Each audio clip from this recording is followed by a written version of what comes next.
بادشاہ اور نوجوان، اصحاب الاخدود کی داستان۔ کیا کبھی آپ نے سوچا کہ ایمان کی قیمت کیا ہوتی ہے؟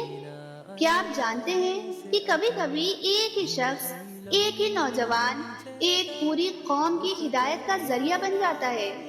یہ کہانی صرف ایک بادشاہ اور ایک لڑکے کی نہیں، یہ کہانی ہے ایمان کے لیے جان دینے والوں کی۔ اللہ تعالیٰ فرماتا ہے، مارے گئے خندقوں والے، وہ آگ والے جو ایندھن سے بھری ہوئی تھی۔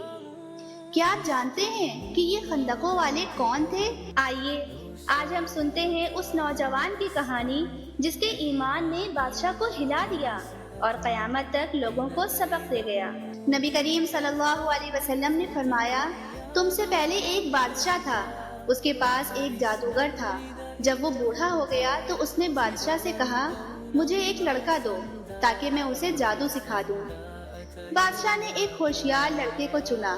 یہ لڑکا روز جادوگر کے پاس جاتا، لیکن راستے میں ایک راہب یعنی اللہ کا بندہ رہتا تھا۔ وہ اس کے پاس بیٹھتا اور پہلی بار اللہ کے بارے میں جانا تو اس کا دل دھڑکنے لگا۔ ایک دن اس نے دیکھا کہ ایک خونخوار جانور لوگوں کے راستے میں بیٹھا ہے۔ سب لوگ ڈرے ہوئے تھے۔ نوجوان نے دل میں کہا، آج پتہ چل جائے گا کہ کون سا دین سچا ہے۔ اس نے ایک پتھر اٹھایا اور دعا کی، یا اللہ، اگر راہب کا دین حق ہے تو اس جانور کو میرے ہاتھ سے ہلاک کر دے تاکہ لوگ گزر سکیں۔ پتھر پھینکا اور درندہ وہیں ڈھیر ہو گیا۔ لوگ خوشی سے بولے، واہ، راستہ صاف ہو گیا۔ نوجوان کا دل کہہ اٹھا، یہی دین حق ہے، یہی اللہ کی نشانی ہے۔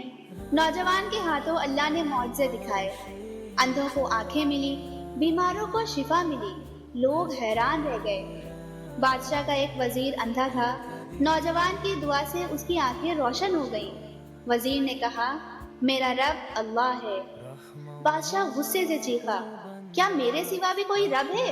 وزیر بولا، ہاں، میرا اور تیرا رب اللہ ہے۔ بادشاہ نے اسے قتل کروا دیا۔ بادشاہ نے کہا، اس لڑکے کو پہاڑ پر لے جاؤ، اگر یہ دین نہ چھوڑے تو گرا دو۔ پہاڑ پر سپاہیوں نے کہا، اپنے دین سے پھر جا۔ نوجوان نے آسمان کی طرف دیکھا اور دعا کی، یا اللہ، مجھے ان سے بچا لے جیسے تو چاہے۔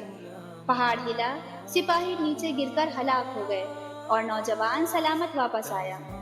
پھر دوسری کوشش کی۔ بادشاہ نے کہا، اسے کشتی میں لے جاؤ اور بیچ سمندر میں اس کو ڈبا دو۔ سمندر کے بیچ سپاہیوں نے پھر کہا، اپنے دین سے پھر جا۔ نوجوان نے دعا کی، یا اللہ، مجھے ان سے بچا لے جیسے تو چاہے۔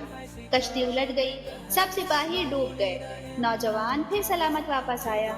پھر تیسری کوشش۔ نوجوان نے بادشاہ سے کہا کہ تم مجھے اس وقت تک نہیں مار سکتے جب تک سب لوگ جمع نہ ہوں، اور تم میرے کمان کا ایک تیر لے کر نہ کہو، بسم اللہ رب الغلام، کہ اس لڑکے کے رب کے نام سے۔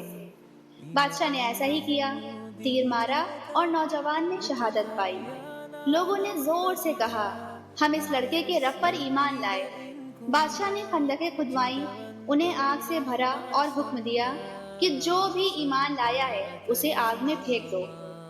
ایک عورت اپنے شیرخوار بچے کے ساتھ تھی۔ وہ ڈری تو بچے نے کلام کیا کہ ماں، صبر کرو، تم حق پر ہو۔ عورت ہمت کر کے اپنے بچے کے ساتھ آگ میں کود گئی اور جنت پا گئی۔ قرآن کہتا ہے، جنہوں نے ایمان والوں کو ستایا اور پھر توبہ نہ کی تو ان کے لیے جہنم اور دہکتی آگ ہے۔ اس کہانی سے ہمیں یہ سبق ملتا ہے کہ ایمان قربانی مانگتا ہے، لیکن انعام ہمیشہ جنت ہے۔ شہادت آخری انجام نہیں بلکہ ابدی کامیابی کی شروعات ہے۔